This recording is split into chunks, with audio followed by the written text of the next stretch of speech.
guys, welcome to my YouTube channel English with Radha. Today we are discuss about the preposition. In last video we discussed that what is the preposition, then uses of preposition, और उसके अंदर अपनों ने बात की थी preposition of place की.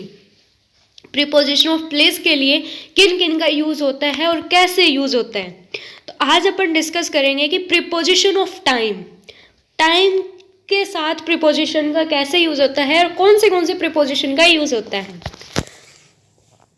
तो सबसे पहले अपने बात आती है प्रीपोजिशन ऑफ टाइम में use of at, in and on की.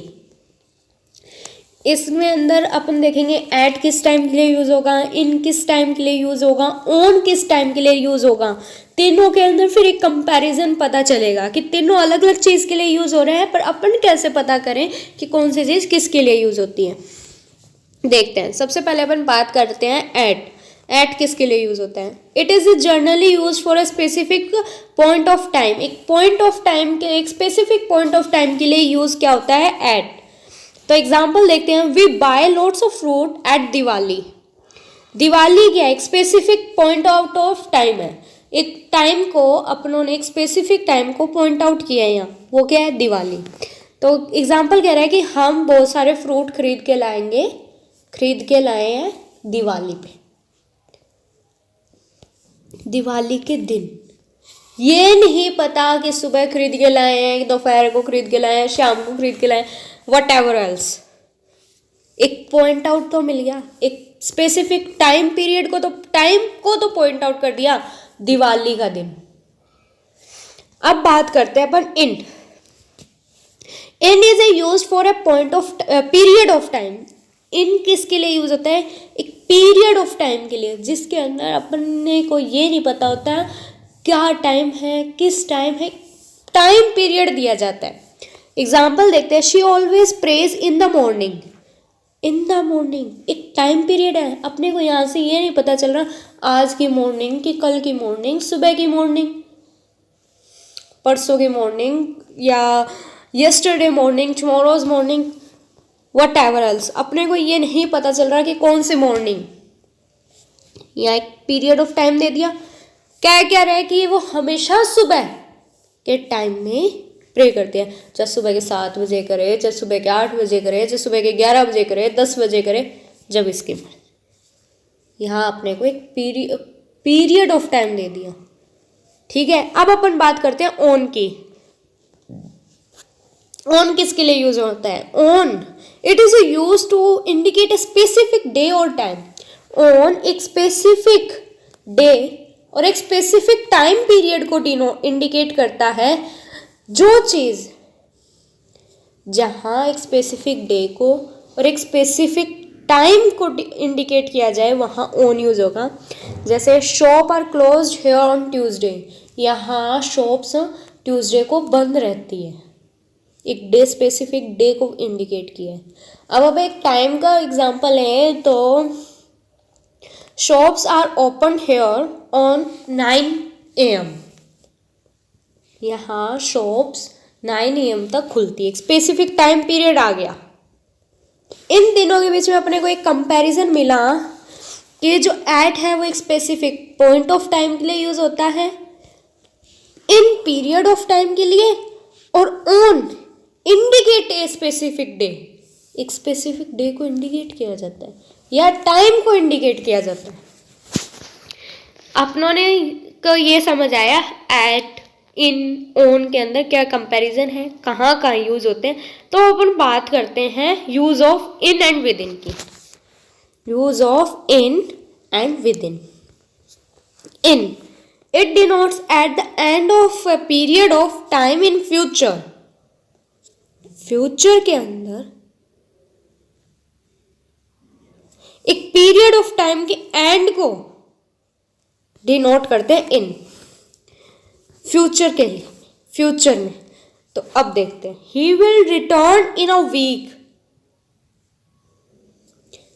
ही will return in a week. That's mean week finish होते ही वो आ जाएगा. ही रिटर्न.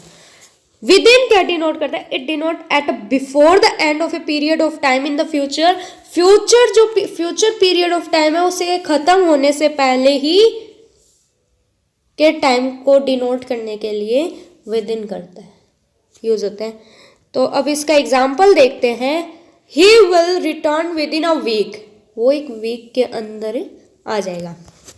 एग्जाम्पल दिया जाए तो टीचर तुम्हें बोलते हैं complete your work in this period, मतलब पीरियड स्टार्ट होने से लेके पीरियड एंड होने तक आप वर्क कर कंप्लीट करना है। इतने time period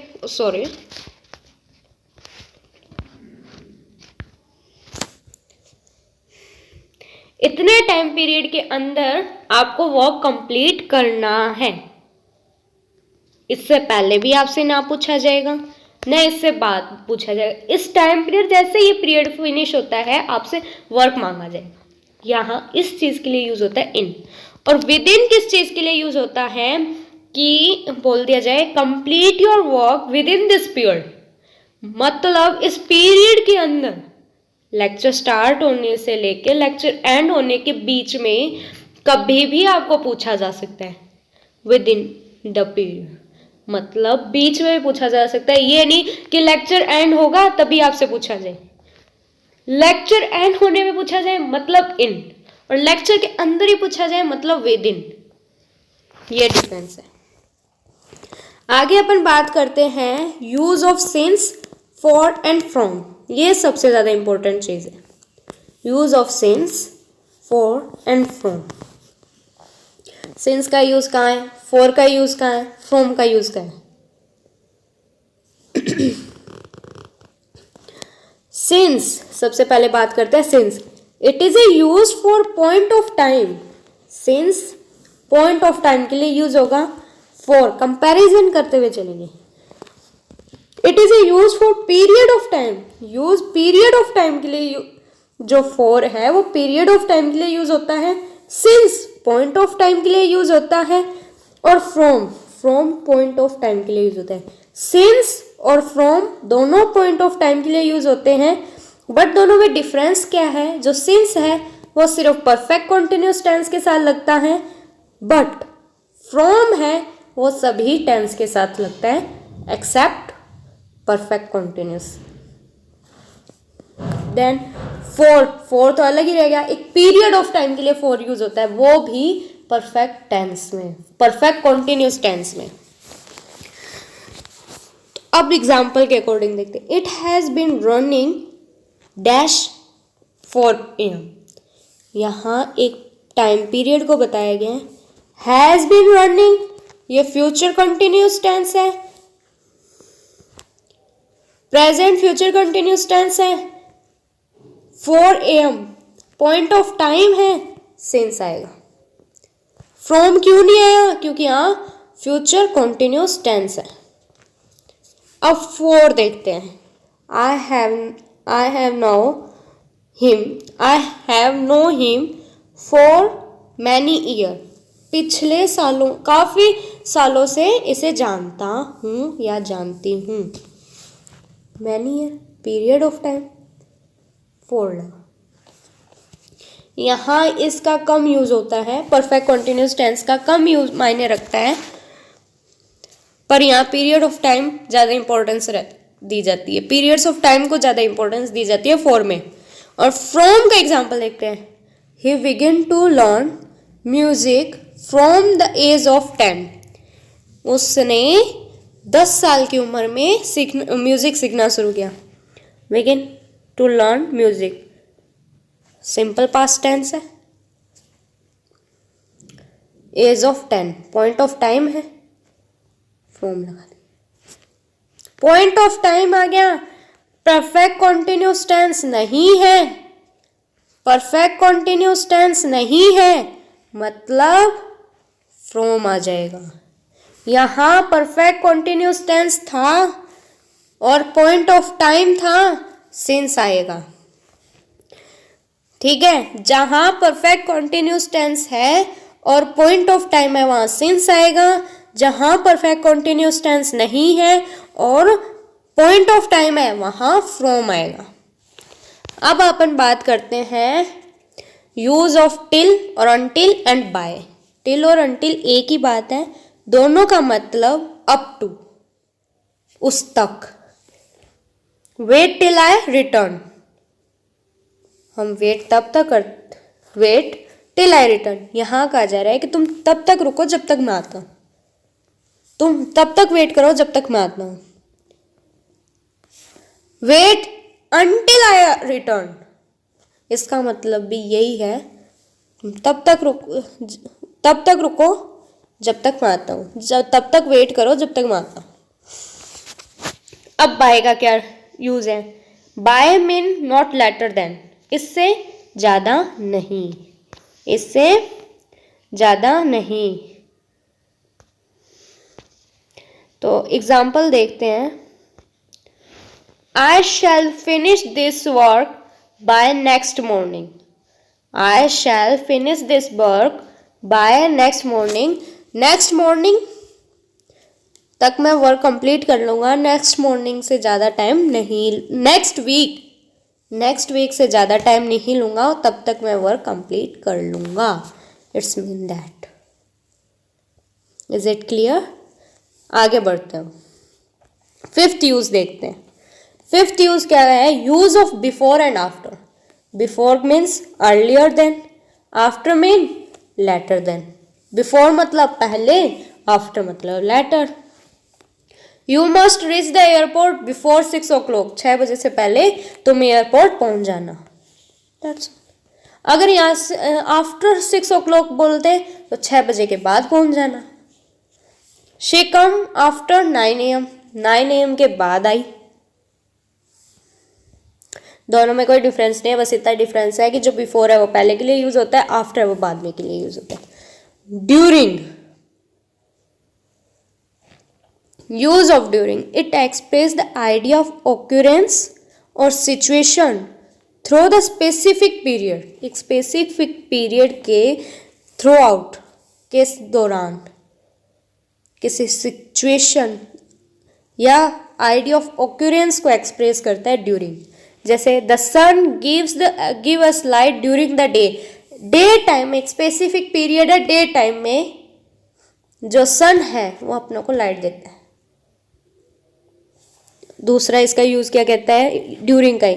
it express the idea of event took place और to take place within specific period of time.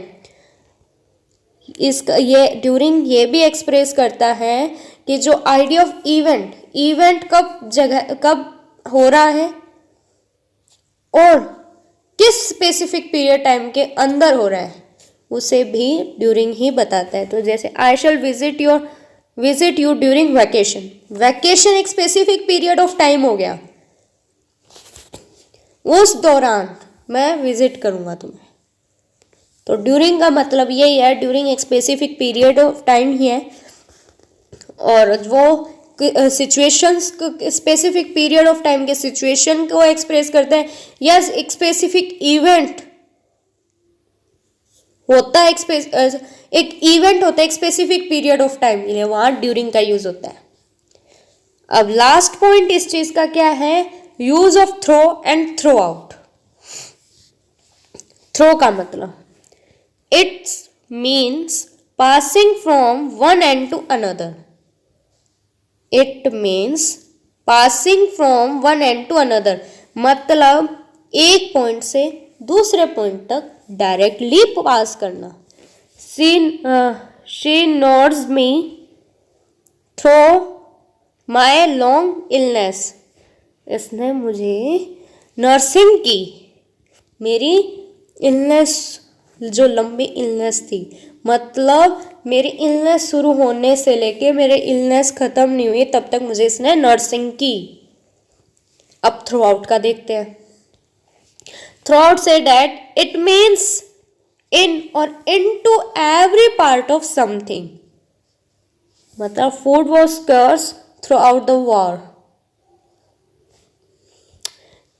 Through out का मीनिंग मैं समझाती हूँ। जैसे ये ग्राउंड है, यहाँ ए है, उससे एक्स पॉइंट से वाई पॉइंट जाना है, तो वो ये नहीं है कि सीधा ऐसे चला जाएगा, ये तो हो गया through one end to another end. यहाँ इसका मतलब थ्रो, और थ्रो आउट का मतलब ऐसे ऐसे ऐसे ऐसे पूरे एरिया को कवर करके घूम फिर के यहाँ जाना। यहाँ ऐसे चले गए, ऐसे चले गए, ऐसे चले गए, मतलब ऐसे गए फिर ऐसे आए, फिर ऐसे गए, फिर ऐसे आए, फिर ऐसे आए, यहाँ ये है थ्रो आउट। होपफुली कि आप सबको ये समझ आया होगा। रिमेनिंग पार्ट प्रीपोजिशन का अपन नेक्स्ट वीडियो में करेंगे। तब तक बने रहे वीडियो के साथ और सीखते रहे। Have a good day.